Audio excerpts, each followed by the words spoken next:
Hi friends, welcome to ஜெயசியின் குறிப்புகள். எல்லாரும் நல்லா இருப்பீங்கன்னு நினைக்கிறேன். இன்றைக்கி நம்ம என்ன வீடியோ பார்க்க போகிறோம் அப்படின்னா, நம்ம இப்போ தான் சேமிக்க ஆரம்பிக்கிறோம், இல்லைனா இவ்வளவு வருஷமாக நம்மளால் சேமிக்கவே முடியலை, இனிமேல் சேமிக்கலாம் அப்படின்ற ஒரு எண்ணம் நம்மளுக்குள்ளே வந்திருக்கு அப்படின்னு நினச்சோன்னா கண்டிப்பாக இந்த வீடியோ உங்களுக்கு உபயோகமாக இருக்கும். நான் எந்த மாதிரியான விஷயங்கள்லாம் ஸ்டார்ட் பண்ணேன், நான் சேமிக்க ஆரம்பிக்கும் போது, நான் கற்றுக்கும் போது அப்படிங்கிற விஷயங்கள் தான் இதில் சொல்லியிருக்கேன். ஸோ கண்டிப்பாக இந்த வீடியோவை ஃபுல்லாக பாருங்கள், உங்களுக்கு யூஸ்ஃபுல்லாக இருக்கும். பணம் சேமிப்பு அப்படிங்கிறது எவ்வளவு முக்கியம் அப்படிங்கிறது நீங்கள் உங்களுடைய வாழ்க்கையில் ஒரு நேரத்தில் கஷ்டம் அப்படிங்கிறது வரும்போது தான் புரிஞ்சுப்போம். ஸோ அந்த மாதிரி நேரத்தில் நம்ம கஷ்டப்படாமல் இருக்கணும் அப்படின்னா ஓரளவுக்கு நம்மக்கிட்ட சேமித்து வச்ச பணம் இருந்தால் தான் நம்மளுக்கு அது ஹெல்ப்ஃபுல்லாக இருக்கும். இல்லைனா யார்கிட்டையாவது போய் நம்ம கடன் வாங்கி அவமானப்படுற மாதிரியான ஒரு நிலைமை கூட வரும். ஸோ அதெல்லாம் கொஞ்சம் அளவுக்கு அவாய்ட் பண்ணணும் அப்படின்னா நம்மக்கிட்டையும் கொஞ்சமாவது சேமிப்பு இருக்கணும். ஸோ ஃபஸ்ட்டு விஷயம், சேமிப்பில் என்ன பண்ணணும் அப்படின்னு பார்த்தீங்கன்னா, அலோகேட் ஃப்ரம் யுவர் பட்ஜெட். நம்ம பட்ஜெட் எழுதும்போதே சேமிப்பு அப்படின்னு சொல்லிட்டு தனியாக அதுக்குன்னு ஒரு அமௌண்ட் போடணும்.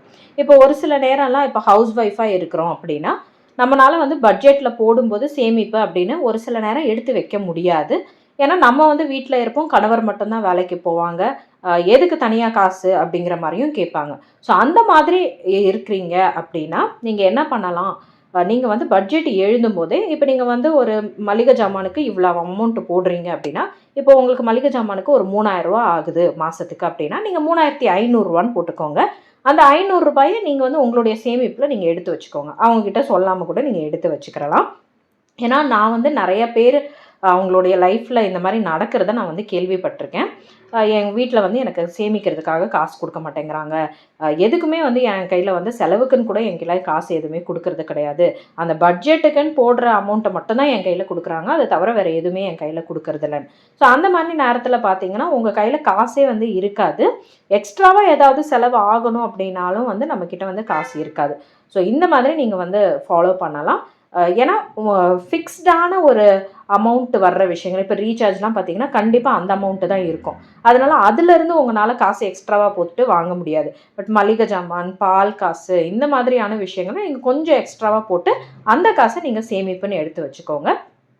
இல்லை நீங்கள் தனியாக வேலை செய்கிறீங்க அப்படின்னா நீங்கள் உங்களுடைய வருமானத்தில் இருந்தும் தனியாக காசு எடுத்து வச்சுக்கோங்க. அதே மாதிரி உங்களுக்கு கிடைக்கிற போனஸ் அந்த மாதிரி ஏதாவது இருந்தாலும் அந்த காசை நீங்கள் செலவு பண்ணாமல் அதையும் எடுத்து நீங்கள் உங்களுடைய சேமிப்பில் நீங்கள் போட்டு வச்சுக்கோங்க. பட் நார்மலான ஒரு ஃபேமிலி ரன் பண்ணுறீங்க, நீங்கள் பட்ஜெட் போட்டு அவரும் உங்களுக்கு காசு கொடுக்கறதுக்கு ரெடியாக இருக்கிறாரு அப்படின்னிங்கன்னா கண்டிப்பாக பட்ஜெட்டில் சேவிங்ஸ் அப்படின்னு சொல்லிட்டு தனியாக ஒரு அமௌண்ட் எடுத்து வச்சுக்கோங்க. மினிமம் உங்களால் ஒரு 500 ரூபா 1000 ரூபா கூட நீங்கள் எடுத்து வச்சுக்கிறலாம். நீங்கள் பெரிய சேவிங்ஸ் பண்ணணும் அப்படின்னு நினச்சிங்கன்னா உங்கள் பட்ஜெட்டில் உங்கள் வருமானம் எவ்வளவு இருக்கோ அதிலிருந்து ஒரு 30% நீங்கள் ஒரு சேவிங்ஸ்க்காக நீங்கள் எடுத்து வச்சுக்கோங்க. சேவிங்ஸில் நிறையா டைப்ஸ் இருக்குது, நீங்கள் தனித்தனியாக சேமித்து வைக்கலாம். எல்லாத்தையும் தூக்கி ஒரே மாதிரியான ஒரு சேவிங்ஸில் போடணுன்ற அவசியம் இல்லை. ரெண்டாவது விஷயம் என்னன்னு பார்த்தீங்கன்னா, ஸ்டாப் அன்னெசரி ஸ்பெண்டிங். தேவையில்லாத செலவுகளை நம்ம பண்ணிக்கிட்டே இருப்போம். இப்போ நம்ம சும்மா ஒரு கடைக்கு போகணும் அப்படின்னாலே ஒரு பொருள் தான் வாங்க போயிருப்போம். ஆனால் அங்கே போனதுக்கப்புறம் பார்த்தீங்கன்னா இது இல்லையே நம்ம வீட்டில், அதை வாங்கிக்கலாமான்னு சொல்லிட்டு ஒரு 100 ரூபாய்க்கு வாங்க வேண்டியதை நம்ம 500 ரூபாய் 1000 ரூபாய்க்கு நம்ம பட்ஜெட்டை போட்டு வாங்கிட்டு வந்துடுவோம் காசை கொடுத்து. ஸோ அந்த மாதிரி இல்லாமல் நம்மளுக்கு என்ன தேவையோ அதுக்கான செலவுகளை மட்டும் பண்ணலாம். அதே மாதிரி வெளியில் நம்ம வீக்கெண்ட்ஸ் போகிறோம், சாட்டர்டே சண்டே போகிறோம் அப்படின்னாலும் அதுக்குன்னு தனியாக நீங்கள் காசை ஒதுக்கி வச்சுக்கோங்க. 1000 ரூபாய்னா 1000 ரூபாய்க்குள்ளே தான் நம்மளுடைய அந்த வீக்கெண்ட் செலவை முடிச்சுக்கிறணும். அதை தாண்டி நம்ம செலவு பண்ணக்கூடாது அப்படின்னு நினைக்கணும். ஏன்னா தேவையில்லாமல் செலவு பண்ணும்போதும் நம்மக்கிட்ட இருந்து காசு தேவையில்லாமல் வெளியில் போகும். முக்கியமாக நீங்கள் பட்ஜெட் போட்டு வாழ்ந்து நம்ம சேமிக்கணும் அப்படின்னு நினச்சிங்கன்னா கண்டிப்பாக நீங்கள் ஏதாவது ஒரு உங்களுடைய செலவு கணக்குன்னு எழுதி வச்சுக்கோங்க. அப்போ தான் உங்களுக்கு தெரியும் எதெல்லாம் நீங்கள் தேவையில்லாமல் செலவு பண்ணுறீங்க. முக்கியமாக நம்ம செலவு என்ன பண்ணுவோன்னு பார்த்தீங்கன்னா, தேவையில்லாத ஏதாவது ஒரு பொருள் வாங்குவோம். அதுவும் இப்போ நம்ம யூடியூப் திறந்தாலே எல்லாமே ப்ரமோஷன்ஸ், அட்வர்டைஸ்மெண்ட்ஸ் தான் வருது. எங்கள் வீட்டில் நாங்கள் இந்த பாத்திரம் வாங்கிட்டோன்னா நம்மளுக்கு ஆசையாக இருக்கும், ஆஹா நம்மளும் இந்த பாத்திரம் வாங்கலாம், நம்ம வீட்டில் பாத்திரம் எல்லாமே தீஞ்சு போயிருக்கே, கருப்பாயிட்டுக்குதே, நம்ம வீட்டில் ஸ்டீல் பாத்திரமாக இருக்கே, நம்ம கிளாஸில் வாங்கலாம், செராமிக்கில் வாங்கலாம், அழகழகாக இருக்கேன்ற மாதிரி தேவையில்லாத பொருட்கள் நம்ம வாங்குவோம். ஸோ அந்த மாதிரி நம்மளே வந்து நம்மளை கண்ட்ரோல் பண்ணிக்கிறணும். நம்ம நிறைய விஷயங்களை பார்க்கலாம். ஆனால் அது நம்மளுக்கு தேவையா இல்லையான்னு முடிவு பண்ணுற பக்குவம் நம்மக்கிட்ட வந்து இருக்கணும். அதே மாதிரி நிறைய விஷயங்கள் வந்து நம்ம வந்து எழுதி வச்சோன்னா தான் நம்மளுக்கு வந்து புரியும். வெளியில் போய் சாப்பிட்றத தவிர்க்கலாம். என்னைக்காவது ஒரு நாள் சாப்பிட்லாம். அது வந்து தவறே கிடையாது. ஏன்னா நம்மளுக்கும் வந்து வீட்டிலேயே வந்து சாப்பிட்டு நம்மளுக்கும் போர் அடிக்கும். ஸோ என்னைக்காவது ஒரு நாள் வெளியில் சாப்பிட்லாம். ஆனால் இதே வந்து ஒரு ஹேபிட்டாக வச்சுக்கிட்டோன்னா நம்மளுடைய உடம்புக்கும் வந்து அது கெடுதல். அதே மாதிரி நம்மளுடைய காசும் வந்து வீணாக போயிடும். ஸோ தேவையில்லாத செலவுகள் என்னன்றதை நீங்கள் ஃபஸ்ட்டு கண்டுபிடிக்கணும். அதுக்கப்புறம் தான் அது எல்லாத்தையுமே வந்து அவாய்ட் பண்ண முடியும். 3வது விஷயம், ஏதாவது ஒரு சிஸ்டமேட்டிக் இன்வெஸ்ட்மெண்ட் பிளானில் நீங்கள் வந்து சேமித்து வைக்கணும். இப்போ நீங்கள் வந்து ஆர்டியில் நீங்கள் பேங்க்கில் வந்து ஓப்பன் பண்ணி போட்டுக்கலாம். இல்லைனா நான் வந்து போஸ்ட் ஆஃபீஸில் ஓப்பன் பண்ணுறேன் அப்படின்னு நினச்சிங்கன்னா போஸ்ட் ஆஃபீஸ்லேயே நீங்கள் வந்து போய் உங்களுடைய காசை சிறுக சிறுக நீங்கள் வந்து சேமிக்க ஆரம்பிக்கலாம். இல்லை நான் வேறு ஏதாவது ஒரு விதத்தில் சேமிக்கிறேன், இப்போ சீட்டு போட போகிறேன் அப்படின்னாலும் அதுவும் நீங்கள் வந்து போடலாம். நம்பிக்கையான ஆளாக இருக்கிறாங்களான்னு பார்த்துட்டு உங்களை ஏமாற்ற மாட்டாங்களா அப்படிங்கிறத பார்த்துட்டு நீங்கள் வந்து போடுங்க சீட்டு. ஏன்னா அதில் நிறைய டிஸ்அட்வான்டேஜஸ் இருக்குது, பட் அட்வான்டேஜஸும் நிறையா இருக்குது. அப்புறம் நிறைய பேர் வந்து இந்த மகளிர் குழுலேயும் வந்து சேருவாங்க. ஸோ அந்த மாதிரி நீங்கள் வந்து சேர்த்து காசை வந்து சேமித்து வைக்கலாம். இன்னும் என்னெல்லாம் சின்ன சின்ன விஷயங்கள் இருக்குதோ நீங்கள் வந்து உண்டியலில் நீங்கள் வந்து சேமித்து வைக்கலாம். இல்லைனா ஒரு பேங்க் அக்கௌண்ட்டில் நீங்கள் வந்து தனியாக ஓப்பன் பண்ணி அதில் நீங்கள் வந்து சேமித்து வைக்கலாம். புது நோட்டுகள் ஏதாவது கிடைக்கிது அப்படின்னா அதை சேமித்து வைக்கலாம். காயின்ஸ் வந்துச்சுன்னா அந்த மாதிரி சில்லறை காசுகளை நீங்கள் வந்து சேமித்து வைக்கலாம். நம்ம சாதா கடுகு டப்பா, மசால் தூள் டப்பாவில் கூட நம்ம வந்து போட்டு சேமித்து வைக்கலாம். ஆனால் மாதம் நம்ம வந்து சேமிக்கணும் அப்படிங்கிற ஒரு பழக்கத்தையும் உருவாக்கிக்கிறணும். அதே மாதிரி டெய்லி சேவிங்ஸுன்றதையும் நீங்கள் வந்து பண்ணணும். நம்ம சேனலில் நிறைய டெய்லி சேவிங்ஸ் வீடியோஸ் கூட போட்டிருப்பேன், வீக்லி சேவிங்ஸ் போட்டிருப்பேன். ஸோ அந்த மாதிரி கூட நீங்கள் ஃபாலோ பண்ணலாம். ஒரு நாளைக்கு ₹5 எடுத்து வைக்கிறோம், ₹10 எடுத்து வைக்கிறோம், இல்லைனா ₹50 எடுத்து வைக்கிறோம், வாரத்தில் ஒரு ₹500 எடுத்து வைக்கிறோம். அந்த மாதிரினா கூட நம்மளுக்கு வந்து ஒரு வருஷத்துக்குன்னு பார்க்கும்போது அது ஒரு பெரிய அமௌண்ட்டாக இருக்கும். இன்னன்னைக்கே நம்மளுக்கு வந்து அந்த ₹5 ஒரு என்னடா ₹5 வச்சு நம்ம என்னடா வாங்கலாம் அப்படின்ற மாதிரி யோசிக்கலாம்.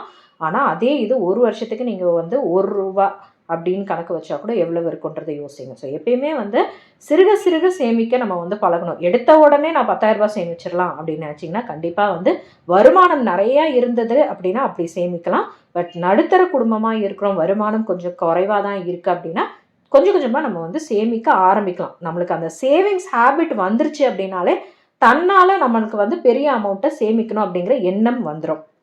ஸோ லாஸ்ட் விஷயம் என்னன்னு பார்த்தீங்கன்னா இன்வெஸ்ட் பண்ணணும்.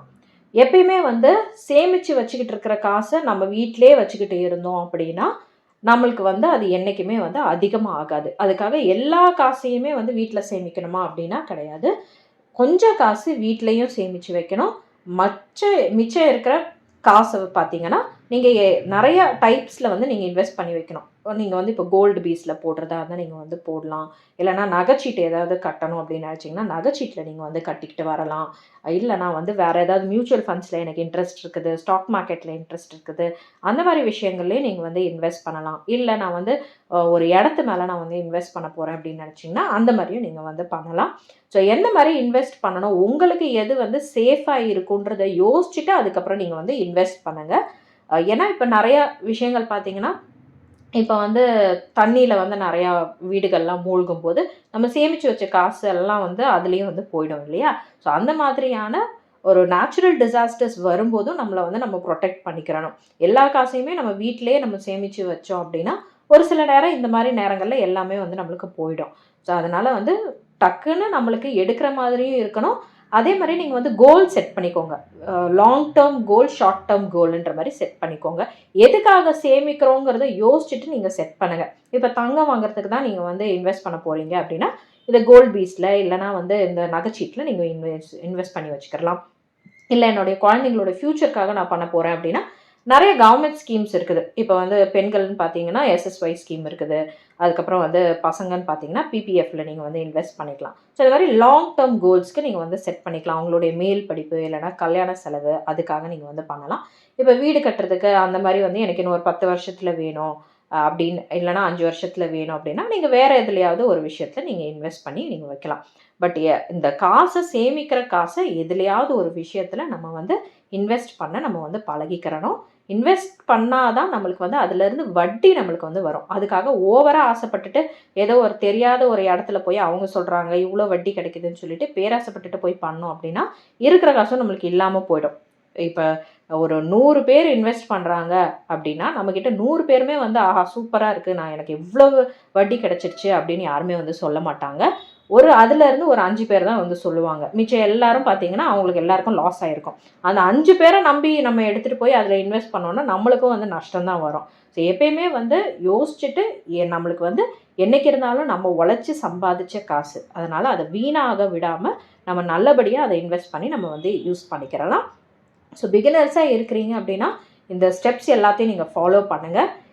நாளைக்கு ஆரம்பிக்கலாம், நாளான்னைக்கு ஆரம்பிக்கலாம், அடுத்த மாதம் ஆரம்பிக்கலாம், எனக்கு சம்பளம் வந்ததுக்கப்புறம் ஆரம்பிக்கலாம் அப்படின்லாம் நினைக்காதீங்க. இன்றைக்கி வீடியோ பார்க்குறீங்க அப்படின்னா இன்றைக்கே போய் ஒரு 10 ரூபாயோ 5 ரூபாயோ எடுத்து உண்டியலில் போட்டு வைங்க, ஒரு டப்பாவில் போட்டு வைங்க, எதுலையாவது ஒன்று இன்வெஸ்ட் பண்ண ஆரம்பிங்க.